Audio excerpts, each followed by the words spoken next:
Birinci sualımız odur ki, bu hadisəni siz necə şərh edərsiniz?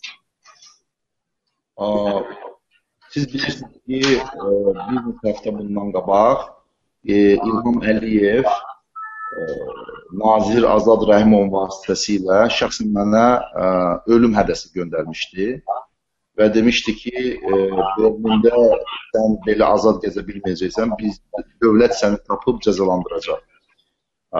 Bir müddətdən sonra Meydan TV-nin 4 dənə jurnalisti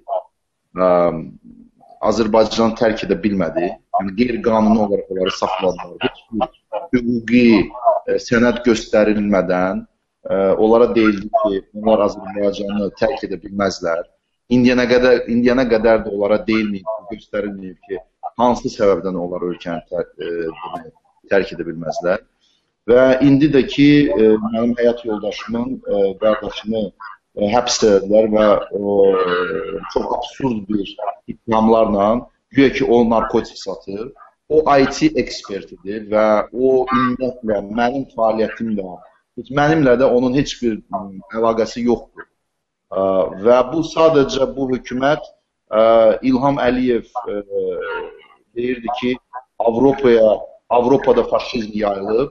Elə görünür ki, o Avropa faşizmi belə gətirir. Yəni, jurnalistlərin qohumlarını Azərbaycana həbs edərək və xüsusilə mənim Berlində yaşayan bir insanın qohumunu həbs edərək bizə təzyiq göstərmək istəyir. Sizcə bütün bunlar niyə baş verir? Kökündə nə durur? Kökündə o durur ki, İlham Əliyev Azərbaycanı tam totalitar bir idarə etmə sisteminə doğru aparır. Və mən şəxsən özüm 2 dəfə həbsdə olmuşam. Mənim atam həbsdə rəhmətə gedir. Mənim deməklə birinci dəfə ailə quranda çox böyük təzyiqlər göstərildi. Və indi mən ikinci dəfə ailə qurmuşam və mən ikinci dəfə mənim həyat yoldaşımın valideynlərinə və həyat yoldaşımın bacına görürsünüz ki, qardaşına görürsünüz ki, necə qarşı olaraq repressiyalar yönəldilib. Bu tək mənimlə baş vermir. Özünüz bilirsiniz ki, bu yaxınlarda Qənimət Zahidin bir neçə qohumu həbs edildi. Eyni oxşar ittihamlarla. Və çox təəssüf ki, İlham Əliyev anlamır ki və Azərbaycan hakimiyyəti anlamır ki, bu addımları atmaqla onlar əslində öz məqsədlərinə nail olmurlar. Onlar Azərbaycanı çox pis bir ssenari ilə inkişafa doğru aparırlar.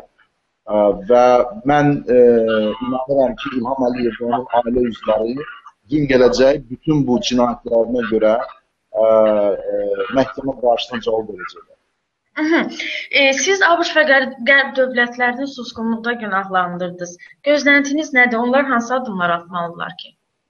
Amerika Birləşmiş Ştatlarının hökuməti, Britaniya hökuməti, Almaniya hökuməti, Avropa Birliyinin komissiyası və komissarları. Bunlar hamısı belə bir siyasət qəbul edirlər ki, biz İlham Əliyevlə münasibətləri korlamaq istəmirik və biz bütün insan haqlarının pozulmasına Azərbaycanda göz yummağa hazırıq və bu diktaturanı olduğu şəkildə, bu iyrənc şəkildə qəbul etmək hazırıq. Tək ki, İlham Əliyev bizimlə əlaqələri pozmasın. Tək ki, İlham Əliyev ildə 3%, 4% bizim neft tələbatımızı ödəsin, bizə neft göndərsin, bizim iqtisadiyyatımıza yatırım etsin. Yəni, mən hesab edirəm ki, Əliyevlərin və Putinlərin bugünkü Avropada və dünyada uğuru və belə həyatsızlığı məhz Qərb ölkələrinin və Qərb institutlarının hal-hazırdakı siyasi krizinə bağlıdır. Çünki onlar öz dəyərlərinə xəyanət edirlər, öz vizyonlarına xəyanət edirlər və beləliklə İlham Əliyev dediyi kimi yəni Avropada faşizmi və bütün belə deyim, mənfi halları yayılmasına əslində kömək edirlər. Məhz elə Avropanın periferiyasında bütün bu hüquq pozuntularına göz yummaqdır. Onda qısa deyək, Qərb hansı addım atmalıdır sizcə?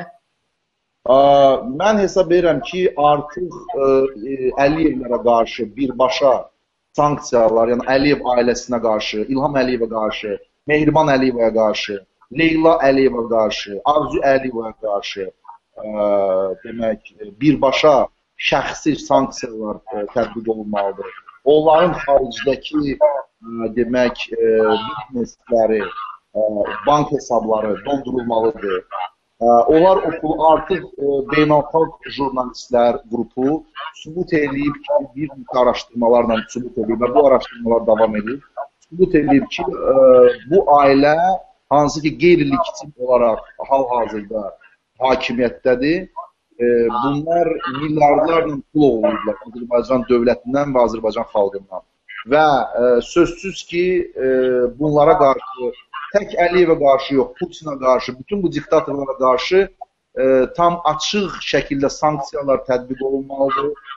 Bunların cinayətkar olması beynəlxalq səviyyədə qəbul olunmalıdır və bunlarla da dövlət başçıları kimi yox, sadə canilər kimi rəftar olunmalıdır. Yəni bunu Avropa etməyəncə Ukraynalar baş verəcək, Donbas konflikti, Qarabağ konflikti, Osetiya konflikti, sabah Odessa konflikti, yəni bunlar hamısı olacaq. Sabah Putin Pribaltikaya və Pribaltikaya ixtiyar edəcək. Yəni Avropa siyasətçiləri artıq bunu anlamalıdırlar ki, bu dünyanın Əliyevləri və Putinləri ilə hansısa Münşin sayağı sazişlər imzalanmaq, onların cinayətlərinə göz yummaq, onların və bizim ümumiyyətlə heç kimin siyasi problemlərini həll etməyəcək, əksinə vəziyyəti pisləşdirir. Sizcə, dedikləriniz əgər olarsa, bu vəziyyəti necə dəyişəcək? Dəyişəcəkmi? Bu çox səhv sualdır. Vəziyyət necə? Əgər misal üçün dövlət başçısı qeyri-legitim olaraq hakimiyyətdə qalırsa, seçkiləri saxlayırsınız. Əgər sübut olunur ki, o milyardlarla öz xalqının pul oğurluyor, dövlətindən qeyri-legal pul oğurluyor, bu sənədlərlə sübut edilib ki,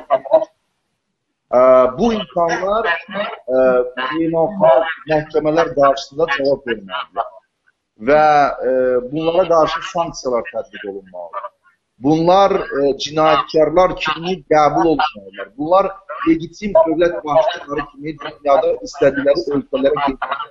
Orada istədikləri hərəkətləri və onların ailə üzvləri də hansı ki onların cinayətlərinin tərkib hissəsidir və onlar onlar istədiyi ölkədə istədikləri evləri ala bilməzlər, istədikləri banklarda istədikləri bank hesablarına sahib ola bilməzlər. Və beynəlxalq praktikada belə bilirsiniz, hallar artıq var. Məsəl üçün Yukos firması Yukos neft şirkətinin demək, işi ilə bağlı bilirsiniz ki, Avropa məhkəməsi nə qərar çıxartdı və bilirsiniz ki, demək, Rusiya dövlətinin bu dəqiqə müəyyən demək, onların binalarına, hansısa pullarını beynəlxalq müxtəlif ölkələrdə həbs qoyulur. Eyni şəkildə Azərbaycan dövlət neft şirkətinə qarşı, İlham Əliyevə qarşı şəxsən Azərbaycan dövlət qurumlarının xaricdə olan bütün binalarına, pullarına, bank hesablarına artıq o pullar dondurulmalıdır və bu pullar bir fonda yığılmalıdır. Hansı ki, Azərbaycan xalqının demək, azadlıq uğrunda aparan həmin o siyasi məhbusların ailələrinə, azad media qurmaq istəyən müxtəlif qruplara, yəni Azərbaycan xalqının özünə o pullar qaytarılmalıdır. Və bu beynəlxalq səviyyəli artıq iş görülməlidir.